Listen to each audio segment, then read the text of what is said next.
Abstract here. Tonight I played what is called the art game with some fellow artists, Mark and Shay, and we did it through a Google Hangout, and there's no rules to an art game. I did it on my mixed media paper, and I used some old markers that I had. Each person gets 2 words, only 1 word is said at a time. The first word that was picked tonight was teapot, so everybody had to draw a teapot, and then the next word, so on and so on. I wrote them on the paper as we go. That's why you're like, what is this? This is what the art game is. I'm the only one that filmed it, though.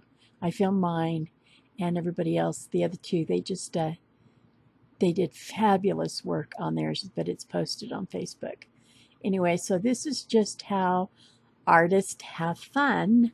When we want to play games, we play the art game.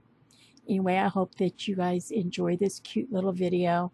I'm going to add some music to the rest of it, and don't forget the pin packs or be at the tail end like I put on all my videos as of late. And I will see you in the next video, and hopefully I will have a live this week.